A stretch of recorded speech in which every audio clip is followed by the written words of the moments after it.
and was, again, had a CT and accidentally, found a liver mass, which was just non-specific. They didn't know what to do, so we got an MR. So, of course, this is misbehaving. This is a pre-contrast.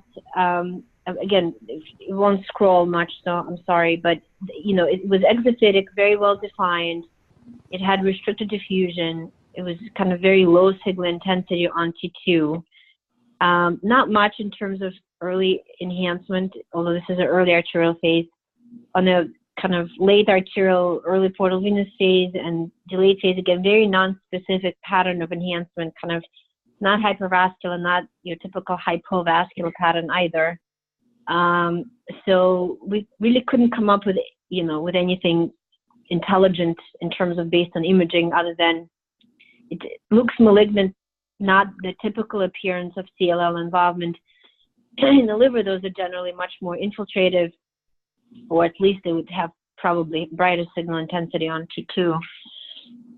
Anyway, so of course we needed a biopsy, and it came back as a solitary fibrous tumor of the liver, which is similar pathology to the solitary fibrous tumor in the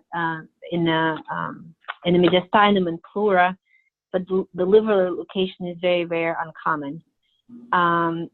So they, you know, but other than that, it's pretty much similar to the ones we see in the pleura. And this one was followed for probably a year and a half, and then they ended up just taking it out. I don't remember why. It was stable for a year and a half, but they decided they didn't want to follow it anymore and just took it out. I have some comments. I had one very similar to this that turned out to be a solitary fibrous tumor of the falciform ligament. And what I noticed about it, which may be similar to yours, was that, so I guess they can arise from like the ligaments on top of the liver, like around the liver as well. So I wonder if yours, like on that first image, like if it's actually on the surface of the liver or like arising from a ligament there. But the other comment I had is that, oh yeah, go ahead. I'm sorry, again, I can't scroll, but I have an EVIS MRI. You can see it's actually, it's within the liver, like it's hanging off the right. So I have an image that shows, right, it just looks like it's arising from the liver, but it's partially exophytic. And then the other comment was that they can become malignant, so you will usually resect them. Right. Right. Okay. So it's just going to take too long. But it did come off from. It was clearly intraparenchymal, but very, very, very well defined. So it's possible that it arose from the capsule and was just pushing into the parenchyma and making it look like it's arising from it. That's possible, which makes much more sense than the parenchymal extension. The liver's pretty plastic. I'm sure you've all seen cases of adrenal and renal tumors that in cross-section look like they might have arisen in the liver, but it turns out that they're not of that origin. Hold on. I'm going to try.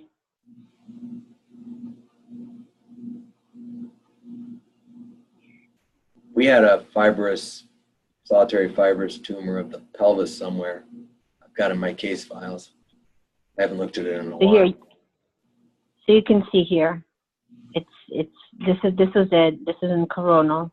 I'm afraid to enlarge it because it's gonna go crazy.